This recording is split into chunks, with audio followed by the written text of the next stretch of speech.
I stared at the check on our kitchen table, my father's signature scrawled across it, as my mother explained how my husband would always be a nobody, unworthy of our family name.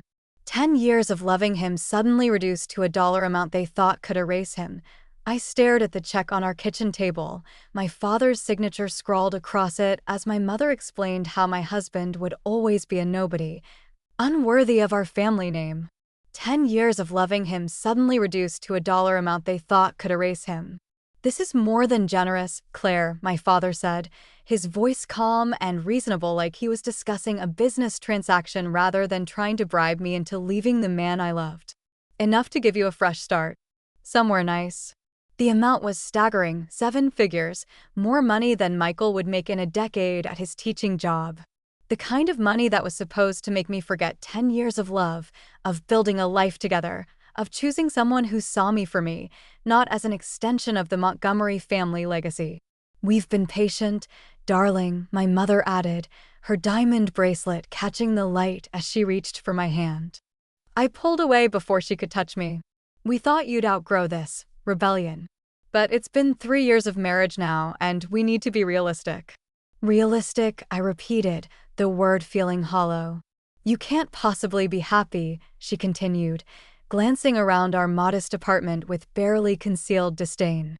The Montgomery name means something in this city. And you're living like normal people, I finished for her. My father sighed, straightening the cuffs of his tailored suit. Claire, we've supported your independence. We've respected your choices, even when we disagreed. But this has gone on long enough. Michael is. He paused, searching for a word that wouldn't sound too cruel. Limited. In his prospects, his connections, his vision. You deserve more. I thought about the dinner at my parents' home last night, how they'd invited us over for the first time in months. How they'd asked pointed questions about Michael's teaching position at the public high school, his family in Ohio, his student loan debt. How my mother had commented that he seemed comfortable with mediocrity when he talked about loving his job. I'd thought they were finally making an effort, finally trying to know him. I was wrong. They were gathering ammunition. And if I say no? My voice was steadier than I felt. My father's expression hardened slightly. The offer has an expiration date. 1 month. After that, we'll need to reconsider our approach to supporting your lifestyle. Supporting my lifestyle? I repeated. I have a job, Dad. I support myself. Your gallery position that Arthur helped you secure, he countered, referencing a family friend who owned the art gallery where I worked. The health insurance under our family plan? The car we purchased for you? Be realistic, Claire. I felt a cold weight settle in my stomach. I hadn't realized how many invisible strings were still attached, how dependent I remained despite thinking I'd broken free. My mother misread my silence as consideration. It doesn't have to be messy, darling. People grow apart all the time. No one would blame you for realizing you want different things in life. Different things, I echoed. You mean money. Status. We mean a future, my father corrected. Security. Respect. A partner who elevates you rather than anchors you. I looked between them, these people who had raised me, who I'd spent my entire life trying to please, who now sat in my kitchen attempting to put a price tag on my marriage. I should have screamed. Should have torn up the check and thrown them out. Should have defended Michael with all the rage building inside me. Instead, I smiled. Calm. Controlled. I'll think about it. Surprise flickered across my father's face. He'd expected resistance, anger, tears. Not this quiet acquiescence. That's all we ask, he said, patting my hand. Just consider what's best for your future. They left soon after, my mother kissing my cheek, telling me to call when I'd made the right decision. I closed the door behind them, then leaned against it, finally letting my body shake with the fury and hurt I'd contained in their presence. The check still lay on the kitchen table, an obscene amount of money meant to dissolve my marriage. I picked it up, studying my father's confident signature. He never doubted his ability to buy what he wanted, or discard what he didn't. Michael would be home from school soon. Sweet, brilliant Michael who believed my parents just needed time to warm up to him. Who always saw the best in people, even when they showed him their worst. He couldn't know about this. Not yet. Not until I figured out what to do, because while my parents thought they had all the power, the money, the connections, the influence, they'd made one critical miscalculation. They'd taught me too well how to play the long game. I folded the check and tucked it into my pocket. For evidence. For leverage. For whatever would come next. Then I wiped my eyes, straightened my shoulders, and began preparing dinner as if my world hadn't just shattered and reformed into something harder, clearer, and infinitely more resolved. My parents had finally shown me exactly who they were.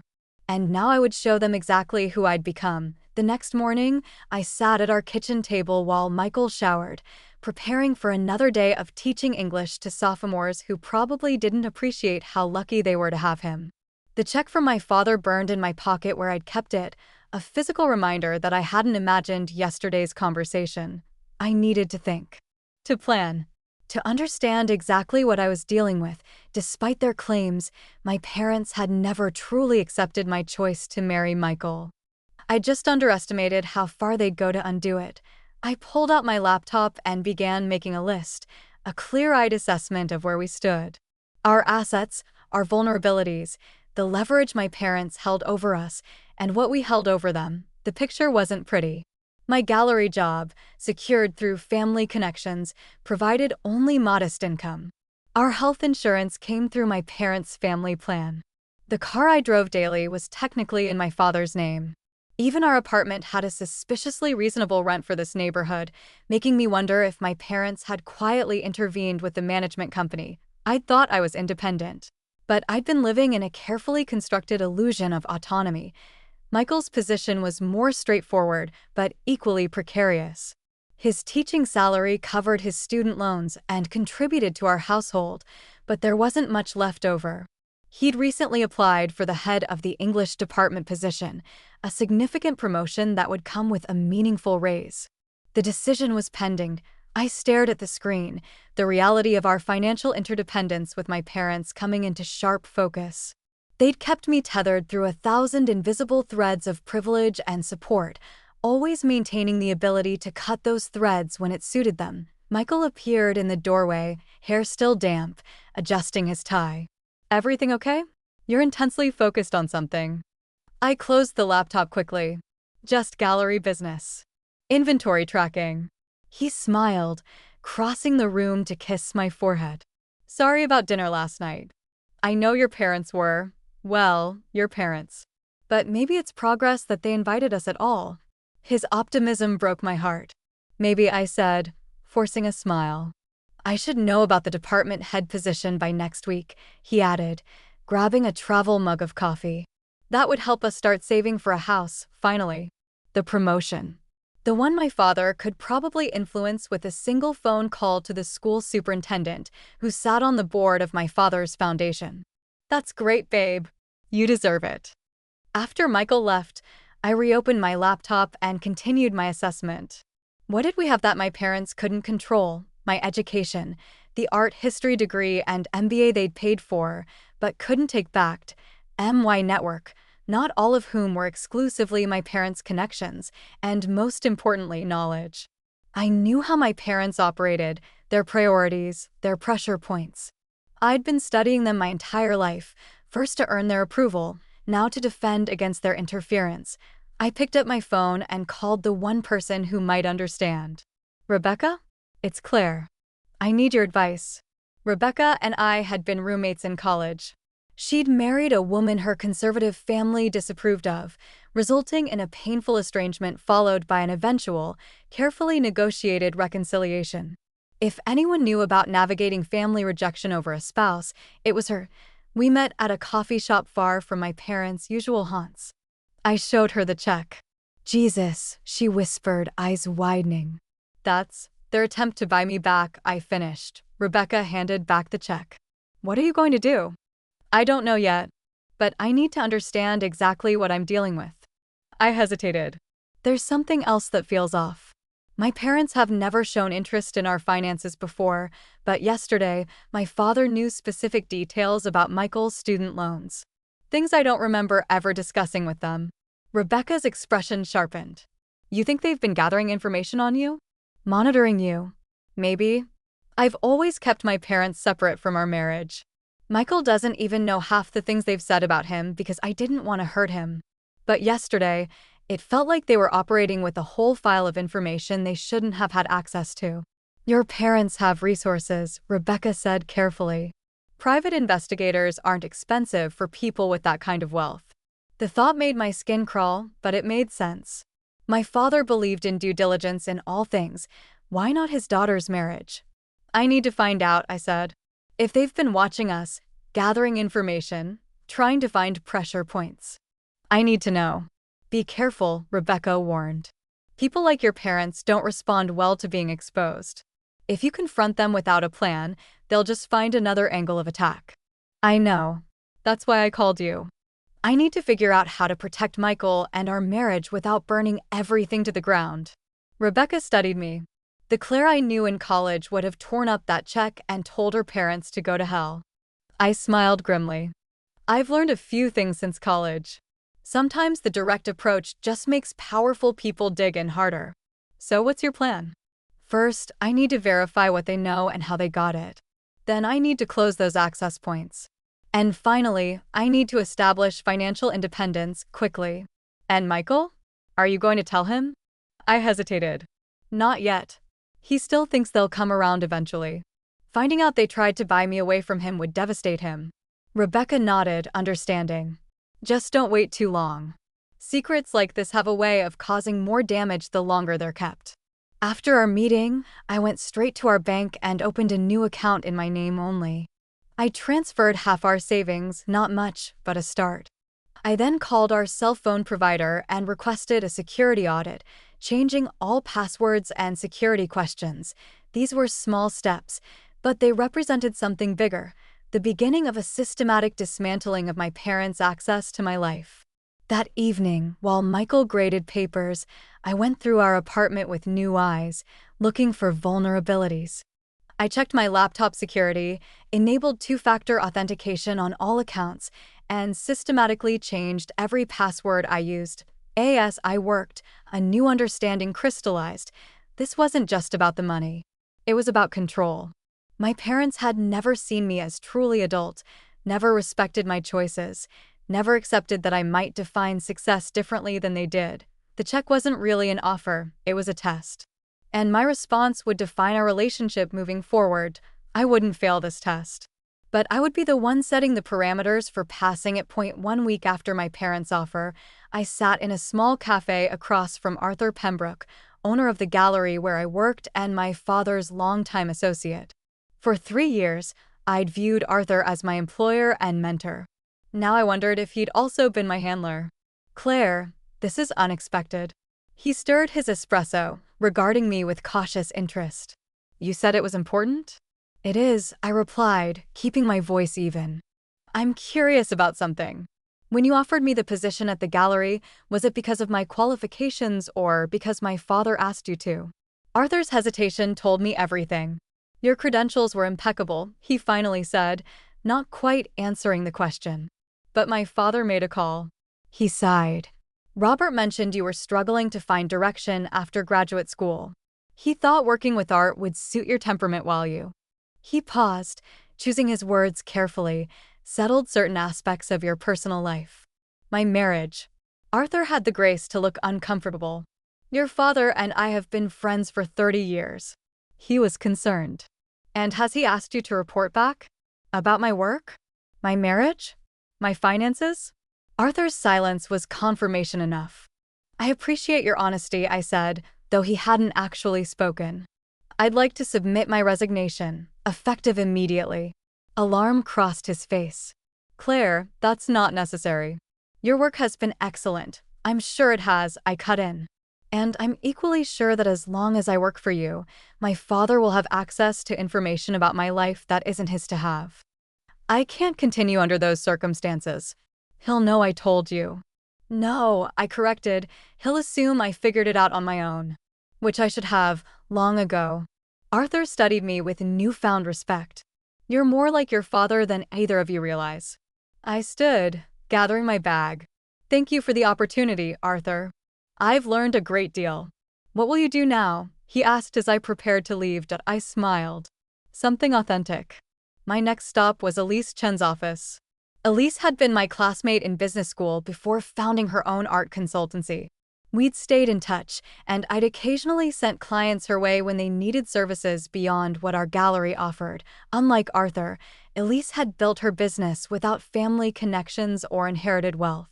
She'd succeeded through talent and tenacity, qualities I suddenly appreciated far more deeply. "You want to join my team?" Elise asked, surprised by my proposal. "I thought you were settled at Pembroke's." "I'm ready for a change," I replied. "And your operation is more aligned with my goals." Elise leaned back in her chair, considering. "Your client relationships would be valuable. And your eye for emerging artists is solid. But I need to be clear, I can't match what Pembroke pays." "I understand." And she added carefully, "I'm assuming your family connections won't be part of what you bring to the table." I appreciated her directness. "Absolutely not. This would be entirely independent from my family." She nodded, satisfied. "I can offer you a 3-month trial period. Commission-based, with a modest base salary." It was less than half what I'd made at the gallery, but it came without invisible strings. "I accept." With my employment situation addressed, I moved to the next phase of preparation. I contacted our insurance broker and arranged for private health coverage. I visited the DMV and transferred my car title into my name, using funds from my separate account to pay off the remaining value to my father. Each step was calculated, methodical, closing access points, establishing independence. Preparing for the confrontation I knew was coming. The most difficult preparation, however, was with Michael.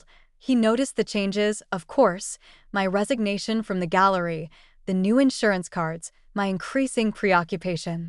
He didn't press at first, giving me space I hadn't asked for but desperately needed, until finally, he couldn't ignore it anymore.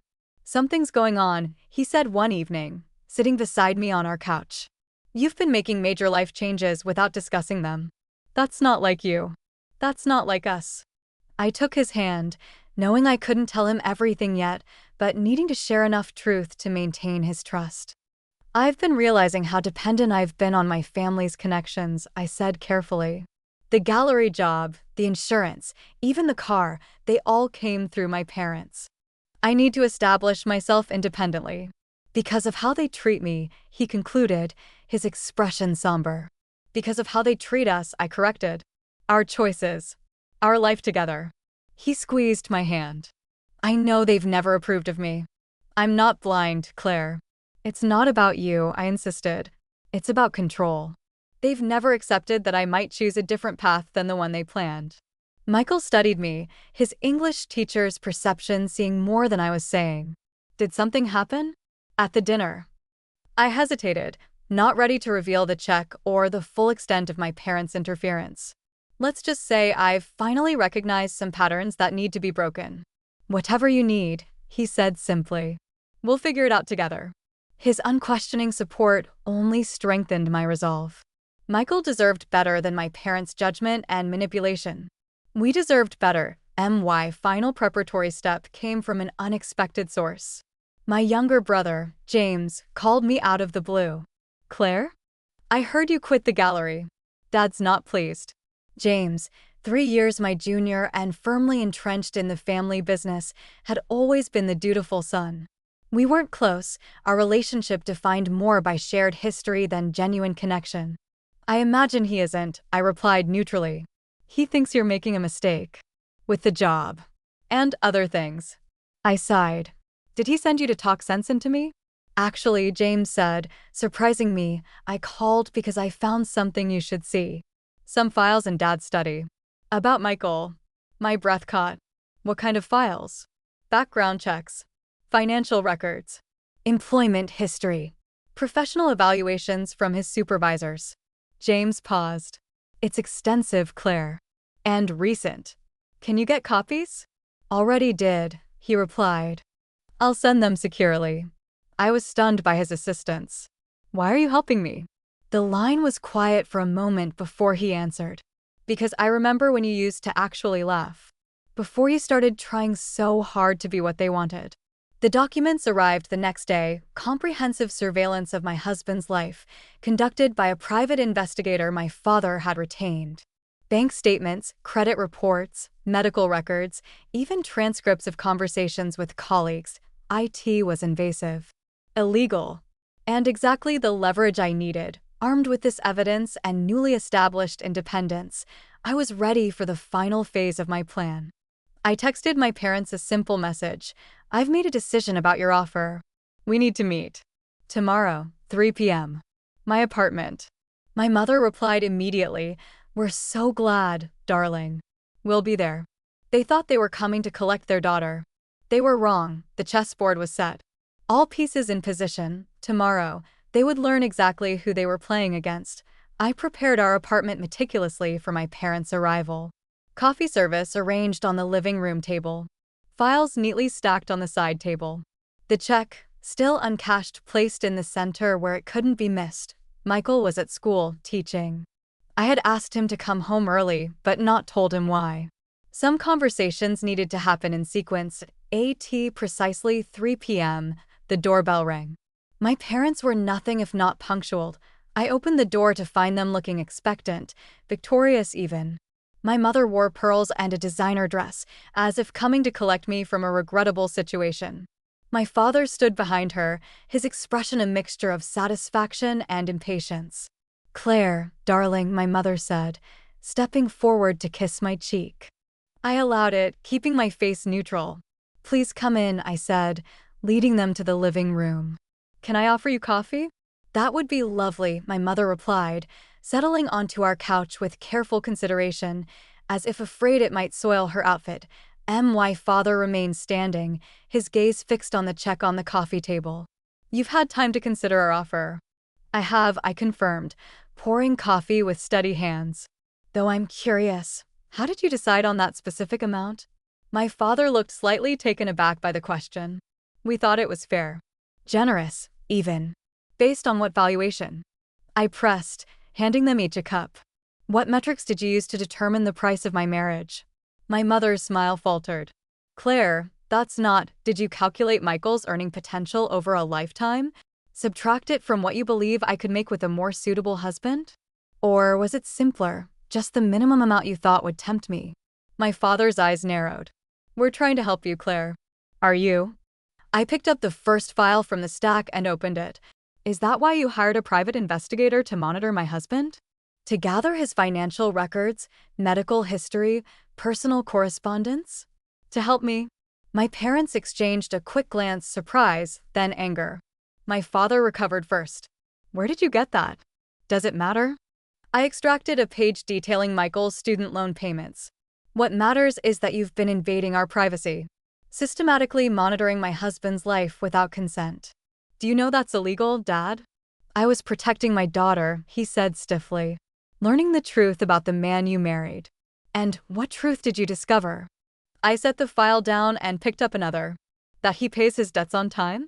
That his students and colleagues respect him? That he has no hidden vices or secrets?" My mother shifted uncomfortably. "Claire, your father was concerned. You weren't concerned," I cut in. "You were searching for ammunition. Something to use against him. Against us." I opened a third file containing employment records. "You even contacted his school superintendent. What exactly were you hoping to accomplish there?" My father's jaw tightened. "Andrew Calloway is on my foundation board. I merely inquired about Michael's performance. The week before the department head position was to be decided," I noted. "Interesting timing." A flicker of guilt crossed my father's face, quickly suppressed. "You're making assumptions." "Am I?" I extracted another document, an email chain between my father and Arthur Pembroke discussing my work performance and personal life. "Just like I'm assuming Arthur has been reporting back to you since the day you arranged my employment? That my apartment's surprisingly affordable rent might be due to your intervention with the management company? That every aspect of my adult life has been subject to your manipulation?" My parents sat in stunned silence, their coffee untouched. "Claire," my mother finally said, her voice soft, placating, "we only want what's best for you." "No," I replied evenly. "You want what's best for the Montgomery name. For your social standing. For your comfort." I gathered the files into a neat stack. Here's what's going to happen. I'm returning your check. I've resigned from Arthur's gallery. I've transferred the car title into my name and settled the remaining payments. I've arranged for private health insurance. All connections severed. My father leaned forward, voice hardening. You're making a mistake. This rebellious phase. I'm 32 years old, Dad. This isn't a phase, it's my life. I met his gaze directly. If you want to maintain a relationship with us, it will be on new terms. No interference. No manipulation. No disrespect toward my husband. And if we refuse, he challenged, I tapped the files. Then these documents detailing your illegal surveillance go to Michael's lawyer. I imagine the superintendent might also be interested to learn about your attempts to influence his hiring decisions. My mother gasped. You would expose your own family? Create a public scandal? I would protect my marriage, I corrected. The choice is yours. My father's face flushed with anger. This is how you repay everything we've done for you? With threats? Ultimatums? I learned from the best. I replied calmly. The front door opened, and Michael walked in, stopping short at the sight of my parents. I'm sorry, he said, confused. I didn't realize you were having company. My father stood abruptly. We were just leaving. I caught my mother's eye. Think about what I said. About the terms for moving forward. She nodded once, tight-lipped, following my father to the door. After they left, Michael turned to me, questions in his eyes. What's going on, Claire? I picked up the check from the coffee table. We need to talk. They tried to pay you to leave me. Michael repeated, his voice hollow as he stared at the check in his hands. Because what did they call me? A nobody. We sat on our couch, the evidence of my parents' surveillance spread across our coffee table. I had told him everything: the bribe, the investigation, the years of interference, the confrontation that had just taken place. I'm so sorry, I said softly. I should have told you sooner. Michael shook his head slowly, still processing. I knew they didn't approve. But this. He gestured at the files. This is something else entirely. I know. Why didn't you tell me right away? I hesitated. Partly to protect you. Partly because I needed to secure our position first. And partly because I took a deep breath. I was ashamed of them. Of the fact that I'd let them maintain this level of control over our lives without even realizing it. Michael was quiet for a long moment, staring at the check. Then he looked up, his expression clearing. But you didn't take it. Of course not. And you confronted them. Cut ties. Defended us. He reached for my hand. You chose me. The simple way he said it, with wonder rather than doubt, made my throat tighten. Always. The fallout was swift. Within days, the Montgomery social circle was abuzz with whispers about our estrangement. My mother's closest friends stopped acknowledging me at the organic market. The charity committee I'd served on for years suddenly found itself restructuring, with no place for me. Michael faced his own consequences. His department head promotion, which had seemed certain, was mysteriously delayed for administrative review. The superintendent avoided eye contact at school functions. They're still pulling strings, I said one evening, watching Michael grade papers at our kitchen table. The lines around his eyes had deepened in recent weeks, but he hadn't complained once. It's fine, he replied, not looking up. Principal Davis knows my work. The review is just a formality. I wasn't convinced. My father, Claire, Michael interrupted gently, finally meeting my gaze. We knew there would be consequences. But we're handling them together, right? I nodded, drawing strength from his steadiness. Together. The real test came 3 weeks later with my brother James's engagement party. The invitation arrived addressed only to me, Michael conspicuously excluded. You should go, Michael insisted when I suggested declining. He helped us. Don't punish James for our parents' actions. If you're not welcome, I'm not going, I maintained. In the end, James himself called. The invitation was from Mom. I didn't see it before it went out. He paused. I want you both there, Claire. It's important to me. And Mom and Dad, I've talked to them. They'll behave. I wasn't convinced, but Michael persuaded me. It's a chance to establish the new normal, he argued. Besides, I'm curious to see if your father's face actually turns purple when he sees me, or if that's just an expression. The night of the party, I felt physically ill as we approached my parents' home. Michael squeezed my hand reassuringly as the valet took our keys. Remember, he whispered, we have nothing to be ashamed of. The grand foyer was crowded with Boston's elite bankers, hospital directors, university presidents. Heads turned as we entered, conversations pausing momentarily before resuming with increased intensity. James spotted us and crossed the room, champagne in hand. You came. His relief was palpable. He shook Michael's hand with genuine warmth. I'm glad you're both here. My mother appeared at James's elbow, elegant in midnight blue, her smile tight but present. Claire. Michael. Welcome. She kissed my cheek. Then, after a fractional hesitation, Michael's. It was performative, but it was something. Thank you for having us, Michael replied with perfect courtesy. Congratulations on James's engagement. My father maintained his distance throughout the cocktail hour, acknowledging us with a curt nod from across the room but never approaching. I caught him watching us several times, his expression unreadable. Your friend Elise is here, my mother mentioned casually when we found ourselves momentarily alone. She spoke highly of your work. Said you've brought in several significant clients already. I blinked, surprised by both Elise's presence and my mother's knowledge. Yes, the transition has been positive. Good. My mother sipped her champagne.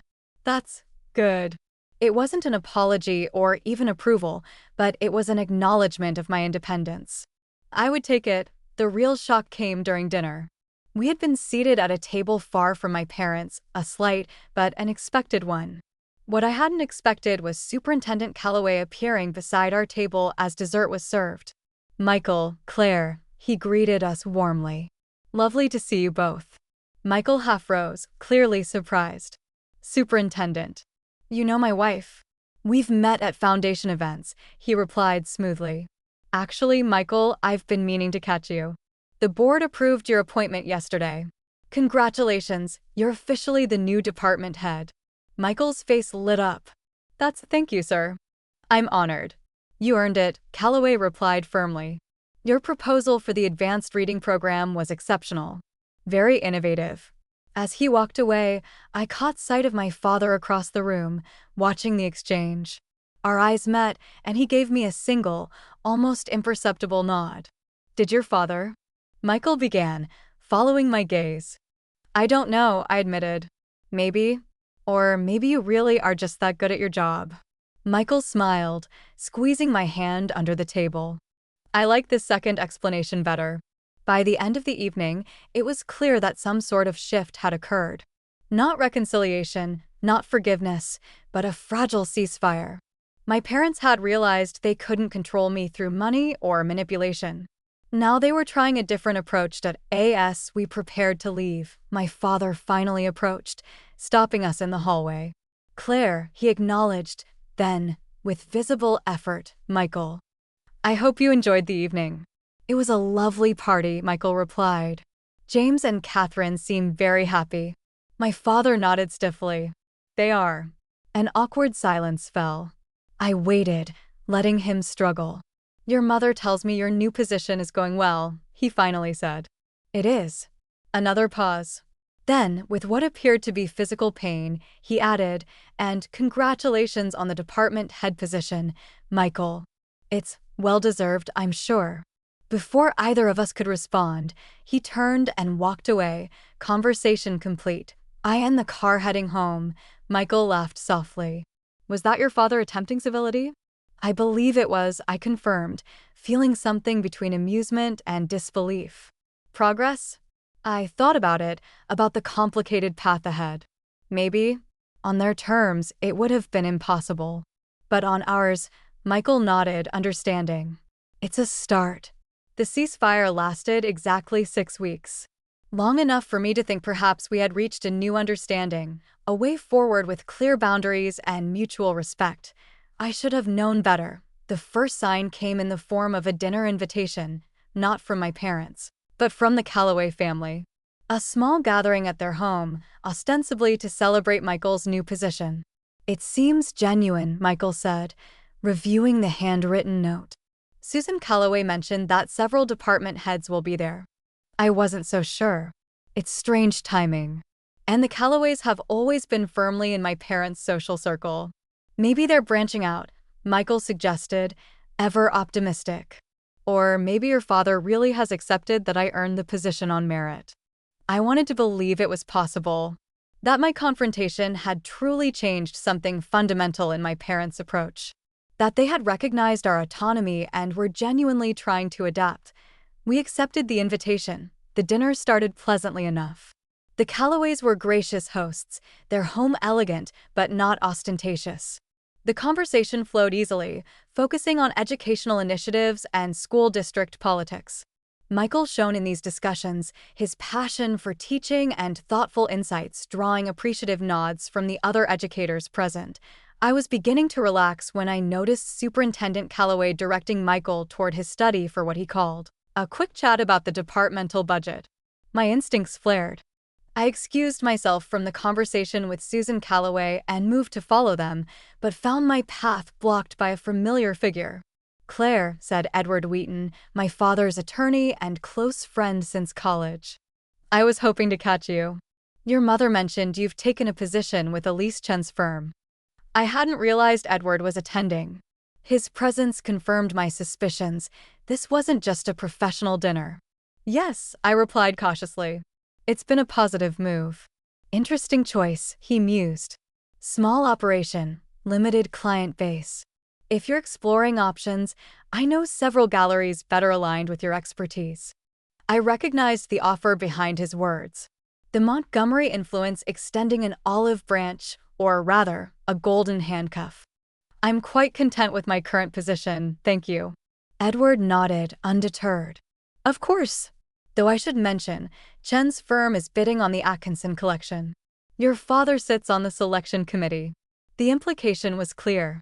My parents' sphere of influence extended far beyond what I had managed to disentangle from.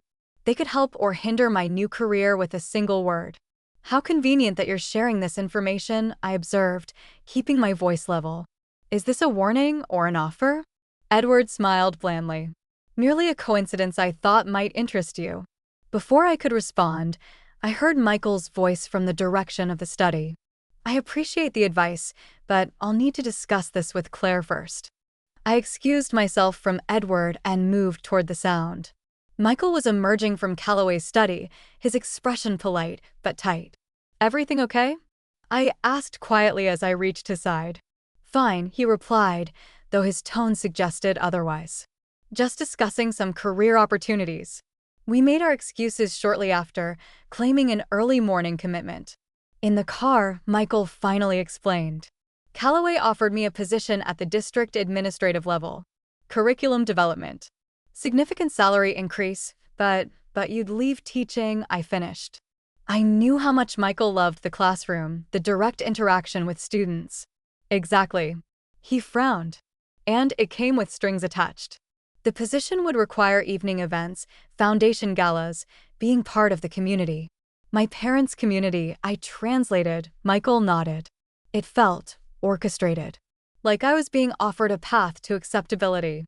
If I took on the right role, wore the right clothes, attended the right functions, then you wouldn't be a nobody anymore, I concluded, anger building in my chest. You'd be a suitable project they could gradually mold into something acceptable. Meanwhile, Edward Wheaton just happened to mention that your father could influence whether Elise gets the Atkinson collection, Michael added, putting the pieces together. "They're trying to pull us back into their orbit. On their terms." I stared out the window at the passing streetlights.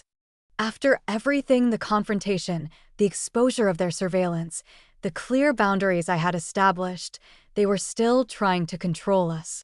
They had simply switched tactics, moving from direct interference to subtle manipulation. "They think they're being clever," I said finally.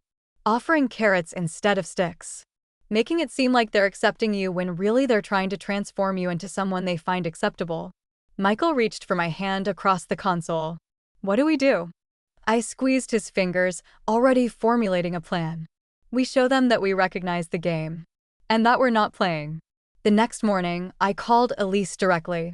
I need to know about the Atkinson collection bid. Elise sighed. I wondered if you'd hear about that.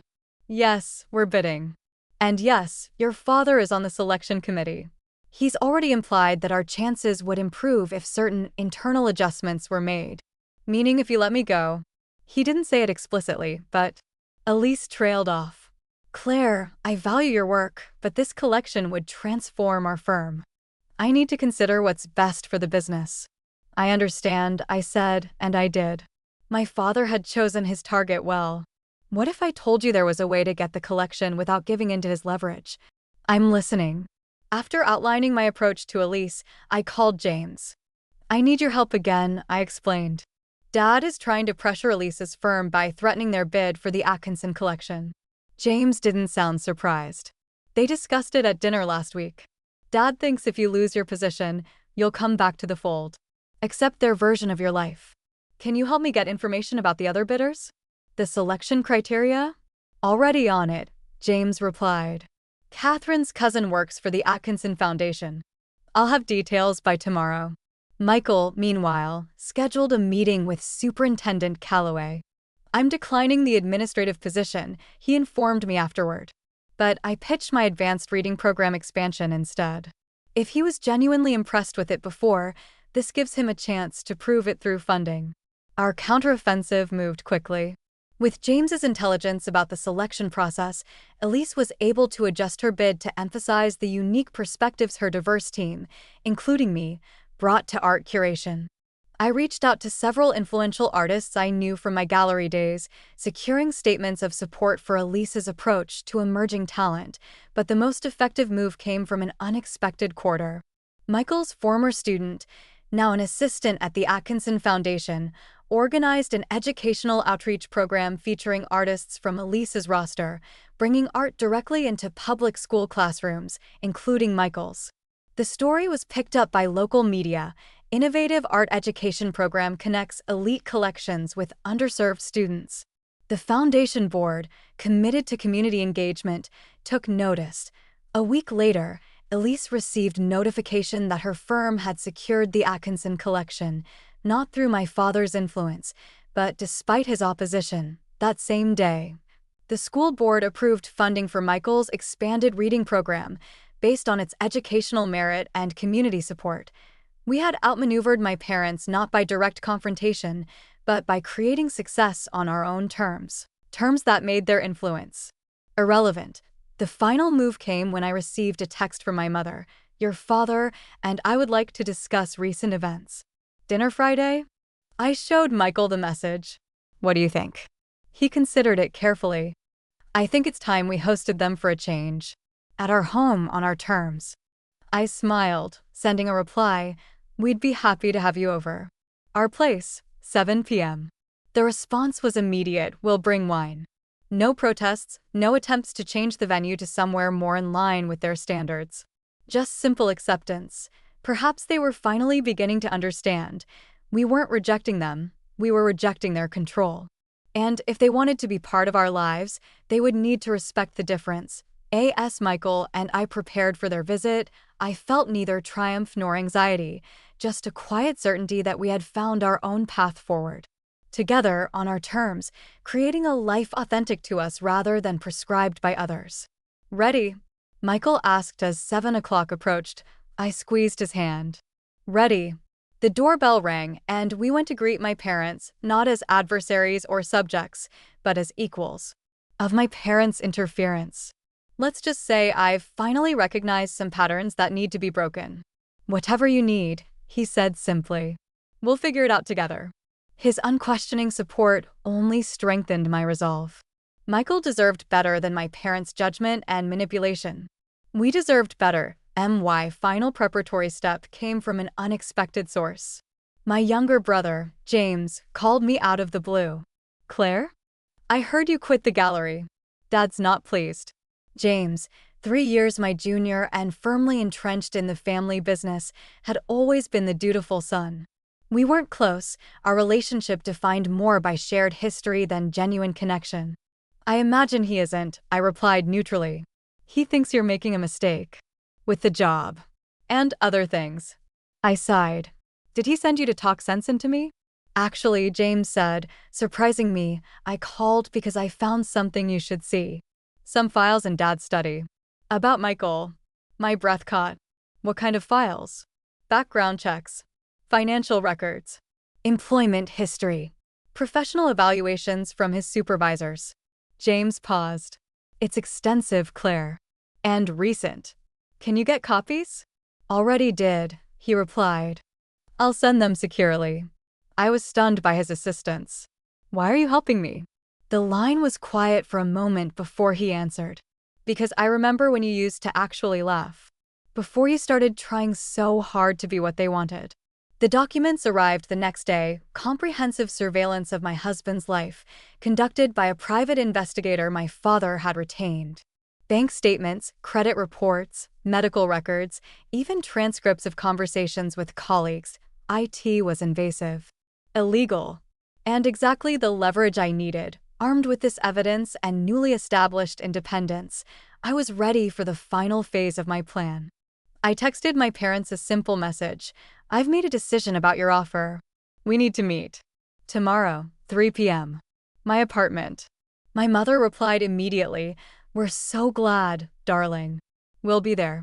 They thought they were coming to collect their daughter. They were wrong. The chessboard was set. All pieces in position. Tomorrow, they would learn exactly who they were playing against. The evening my parents came to our apartment for dinner marked a turning point. They arrived exactly on time, my father carrying an expensive bottle of wine, my mother a small bouquet of flowers, conventional hospitality gifts that somehow felt like peace offerings in this context. Welcome, Michael greeted them, taking their coats with a warmth that never ceased to amaze me. Despite everything they had done, he remained gracious. Our apartment, modest by their standards, had been prepared with care.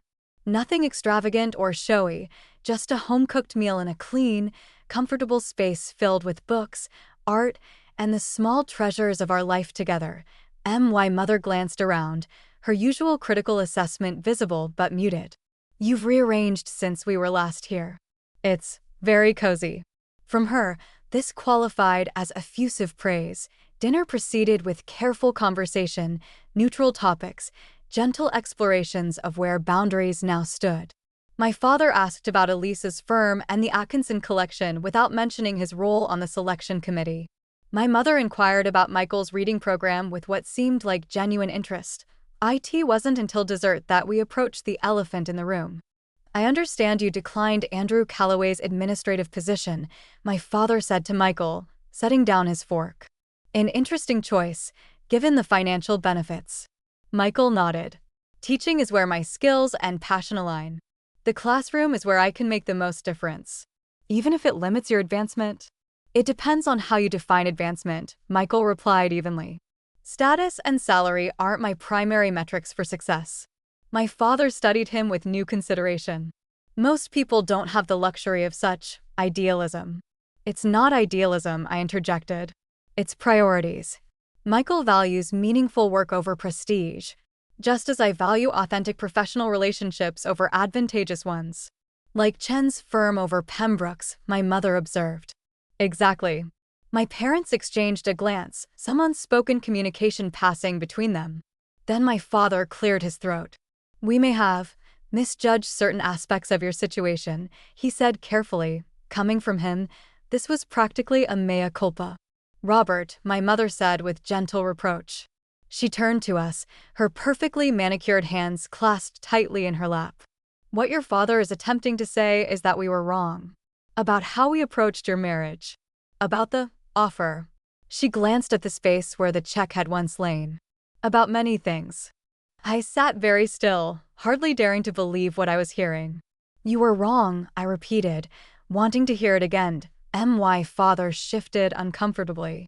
We were concerned about your future. Your security.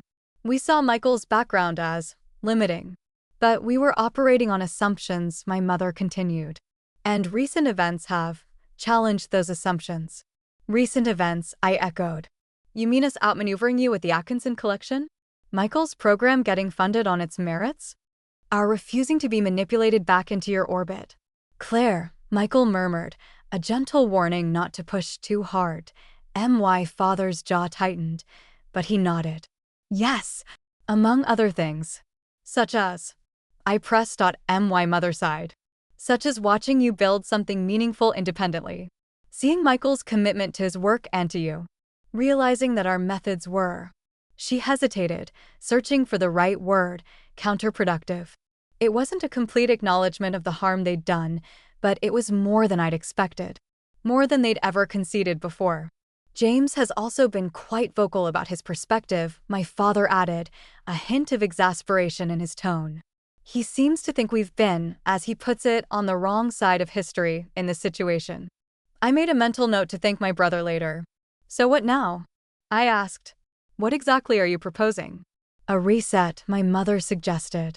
Not forgetting the past, but finding a way forward that respects your choices while allowing us to be part of your lives. Michael leaned forward slightly. With conditions, I assume? My father nodded, appreciating Michael's directness. Basic courtesy. Mutual respect. Private disagreements staying private rather than becoming legal matters. He looked meaningfully at the place where I had once arranged the surveillance files. And in return, I asked, we commit to treating your marriage with respect, my mother said. No more interference. No more investigations. No more attempts to engineer your career paths. And Michael? I pressed. You'll accept him? Not as a project to improve or a mistake to correct, but as my husband? As family? The question hung in the air between us. I could see my parents struggling, my father with his deeply ingrained class prejudices, my mother with her social aspirations. This was the real test. Yes, my father said finally. We will accept Michael as your husband. As. He swallowed visibly, family. Michael, ever gracious, extended his hand across the table. I appreciate that, Robert. And I hope you know that despite our differences, I've always respected what you and Elizabeth built, both your business success and your family. Claire loves you both deeply, even when that love has been tested. My father seemed startled by this gesture, this acknowledgement of his life's work from a man he had dismissed as insignificant. After a moment's hesitation, he took Michael's hand. Thank you, he said, the words coming out stiff but sincere. It wasn't a Hollywood reconciliation, no tearful embraces or profound declarations of newfound understanding. It was tentative, fragile, a careful reconstruction of something broken but perhaps not beyond repair. As my parents prepared to leave later that evening, my mother paused in the entryway. Claire, she said quietly, I'm sorry. For the check. For everything. The words clearly cost her, and their sincerity caught me off guard. I hadn't expected a direct apology, especially not from her. Thank you, I replied simply. That means a lot. She nodded once, then followed my father to their waiting car. Well, Michael said as we closed the door behind them, that was surprising, I finished, leaning against him. Do you think they meant it? Parts of it, he answered thoughtfully. Your father's pride is still struggling, but your mother seems genuinely remorseful. It's a beginning. I considered this. What if it's just another strategy? A softer approach to ultimately get what they want. Michael led me back to the living room, where we settled on the couch. Then we'll handle it, just like we handled everything else. But Claire, at some point, we have to decide whether to give them the chance to change. Whether to live our lives expecting betrayal or allowing for growth. I knew he was right. The hardest part of resolving conflict wasn't establishing boundaries or demanding accountability. It was choosing to believe change was possible while remaining vigilant against repeated harm. I'm not ready to fully trust them, I admitted. No one's asking you to, Michael assured me. Trust can be rebuilt gradually, with consistent action over time. But tonight was a first step. I nodded, resting my head on his shoulder. My parents hadn't suddenly transformed into the supportive, accepting family I'd always wanted. But they had, perhaps for the first time, recognized my autonomy and respected my choices, not because they agreed with them, but because they recognized they had no right to override them. It wasn't everything, but it was something. A foundation upon which, perhaps, we could build a new kind of relationship. One based not on control and obligation, but on mutual respect and chosen connection. The resolution wasn't perfect, but it was real. And for now, that was enough. 1 year after my parents left that check on our kitchen table, Michael and I hosted a housewarming party in our new home, a small but charming two-bedroom house with a fenced yard and a reading nook built into the front window. Nothing extravagant, but entirely ours, purchased with a down payment we had saved together, without family assistance. The gathering was deliberately eclectic. Michael's colleagues from school, my coworkers from Elise's firm, friends from various chapters of our lives, and, somewhat remarkably, my family, parents, brother, and his new wife. Who would have thought we'd be here a year ago? Rebecca murmured, sidling up to me as I arranged a cheese platter. Your parents in your living room, making small talk with Michael's mother from Ohio? I followed her gaze to where my father was indeed engaged in what appeared to be genuine conversation with Michael's mom, Martha, who had flown in for the occasion. The sight was still surreal. Not me, I admitted. There were moments I thought we'd never speak again. The power of boundaries, Rebecca said, raising her glass in a small toast. Turns out when you stop accepting toxic behavior, people either change or disappear. In my parents' case, change had come slowly, unevenly, but consistently over the past year. There had been setbacks, moments of old patterns resurfacing, subtle attempts to reassert influence. But each time we had calmly, firmly reinforced our boundaries, and gradually a new dynamic had emerged. My mother approached, carrying a small gift bag. Claire, this is for your new home. Nothing extravagant, she added hastily, as if afraid I might reject anything too lavish. Just a housewarming tradition. Inside was a loaf of bread, a small container of salt, and a bottle of olive oil, traditional symbols of sustenance, flavor, and prosperity for a new home. Simple, thoughtful, with no strings attached. Thank you, I said sincerely. That's very thoughtful. My mother seemed pleased, if slightly flustered by my gratitude. Martha was just telling us about Michael's community reading initiative. It sounds quite successful. It is, I confirmed. 7 schools have adopted it now. The results have been remarkable, especially in the districts with fewer resources. Your father thinks the foundation might be interested in supporting its expansion, she offered cautiously, testing whether this kind of involvement would be welcomed or viewed as interference. I considered it briefly. That could be valuable, as long as it comes without conditions or control. As a genuine contribution to something worthwhile. She nodded, understanding the distinction. Of course. No strings attached. Across the room, Michael caught my eye and smiled, that warm, genuine smile that had first captured my heart a decade ago. He was engaged in animated conversation with James and Elise, likely discussing the community art program they had developed together following the success of the Atkinson project. The professional landscape had shifted dramatically for both of us over the past year. Michael had declined a second offer of administrative advancement, instead developing his reading program into a model being considered for district-wide implementation. His choice to remain in the classroom, once viewed by my parents as a lack of ambition, was now recognized for what it was, a deliberate commitment to direct, meaningful impact. My own career had flourished at Elise's firm, which had expanded significantly after securing the Atkinson collection. We had moved to larger offices, hired 3 additional consultants, and developed a reputation for connecting emerging artists with established institutions. I had recently been made partner, cementing my professional identity separate from my family's influence. Claire, my father's voice interrupted my thoughts. He had approached without my noticing, a plate of appetizers in hand. Do you have a moment? I nodded, following him to a quieter corner of the living room. I wanted to tell you, he began, his tone more hesitant than I was accustomed to hearing from him, that I'm impressed with what you've built here. Your home, your career, your life. I waited, sensing he had more to say.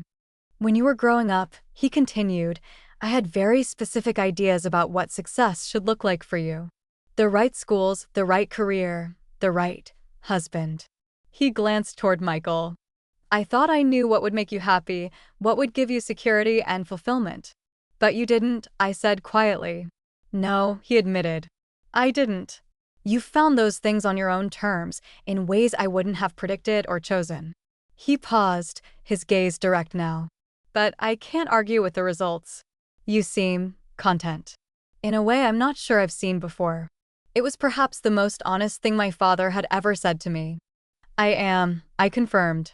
Not because everything is perfect or because we have everything we want, but because we've built this life intentionally, making choices that align with our values rather than external expectations.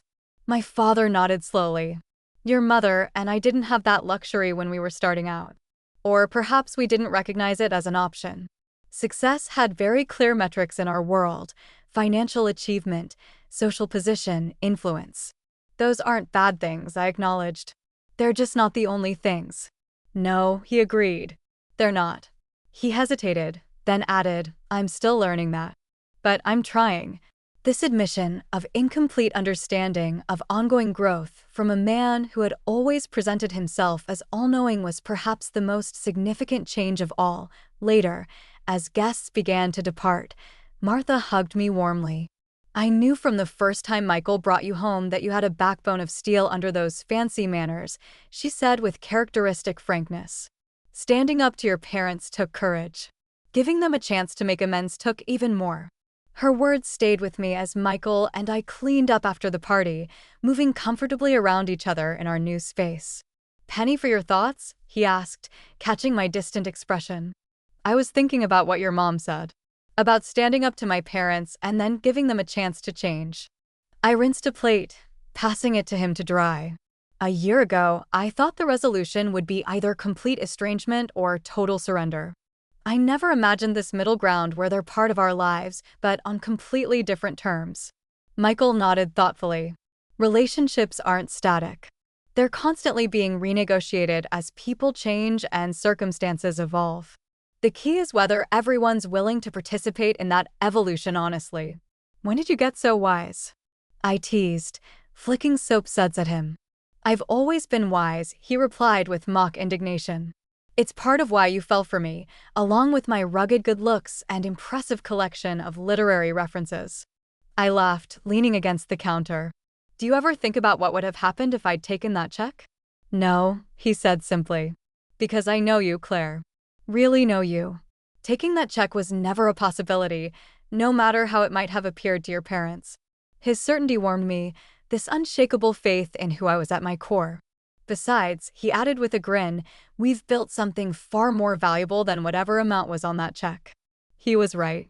We had built a life of integrity, of purpose, of genuine connection, first with each other, then with a community of our choosing, and now, tentatively, even with my family on new and healthier terms. The money my parents had offered represented a transaction, my authentic life in exchange for material comfort and familial approval. What we had created instead was a transformation, not just of our circumstances, but of the fundamental dynamics that had defined my family relationships for decades. The following weekend, we received a call from James. Catherine and I are expecting, he announced, his voice a mixture of excitement and terror. You're going to be an aunt and uncle. After congratulating him, I asked how our parents had taken the news. Actually, James said, they asked if you and Michael would be godparents. Dad specifically suggested it. The request stunned me into momentary silence. Godparents in our family tradition were more than ceremonial roles. They were chosen family, entrusted with significant influence in a child's life. For my parents to suggest Michael and me represented a profound shift in their perception. When I told Michael, his response was characteristically thoughtful. They're not just accepting me anymore, he observed. They're acknowledging the value of our life choices, our priorities, our way of seeing the world. They want their grandchild exposed to that. He was right. This wasn't merely tolerance or reluctant acceptance, it was a recognition of worth, of meaningful contribution. Not because we had conformed to their expectations, but precisely because we hadn't. That evening, as we sat in our reading nook watching the sunset paint the sky in shades of pink and gold, I reflected on the journey of the past year. From the moment of betrayal when my parents had tried to buy me away from the man I loved to this new beginning where they were, imperfectly but genuinely, becoming part of our chosen family. What are you thinking about? Michael asked, his hand finding mine in the soft evening light.